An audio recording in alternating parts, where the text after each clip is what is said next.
James chapter 1 James, a slave of God and of the Lord Jesus Christ, to the 12 tribes which are in the dispersion, greetings. Count it all joy, my brothers, when you fall into various temptations, knowing that the testing of your faith produces endurance. Let endurance have its perfect work, that you may be perfect and complete, lacking in nothing.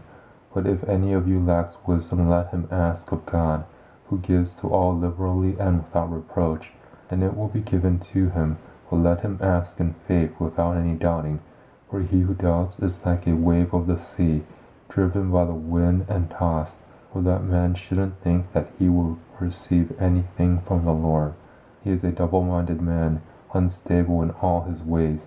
Let the brother in humble circumstances glory in his high position, and the rich in that he is made humble, because like the flower and the grass, he will pass away. For the sun arises with the scorching wind and withers the grass, and the flower in it falls, and the beauty of its appearance perishes. So the rich man will also fade away in his pursuits. Blessed is a person who endures temptation, for when he has been approved, he will receive the crown of life, which the Lord promised to those who love him.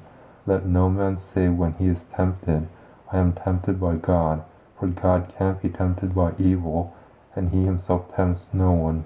But each one is tempted when he is drawn away by his own lust and enticed.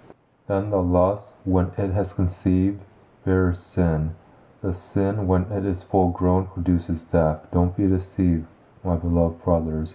Every good gift and every perfect gift is from above, coming down from the Father of lights, with whom can be no variation nor turning shadow. Of his own will he gave birth to us by the word of truth, that we should be a kind of first fruits of his creatures. So then, my beloved brothers, let every man be swift to hear, slow to speak, and slow to anger. For the anger of man doesn't produce the righteousness of God. Therefore, putting away all filthiness and overflowing of wickedness, receive with humility the implanted word, which is able to save your souls. But be doers of the word and not only hearers, deluding your own selves. For if anyone is a hearer of the word and not a doer, he is like a man looking at his natural face in a mirror. For he sees himself and goes away and immediately forgets what kind of man he was. But he who looks into the perfect law of freedom and continues, not being a hearer who forgets but a doer of the work, this man will be blessed in what he does. If anyone among you thinks himself to be religious while he doesn't bridle his tongue, but deceives his heart, this man's religion is worthless.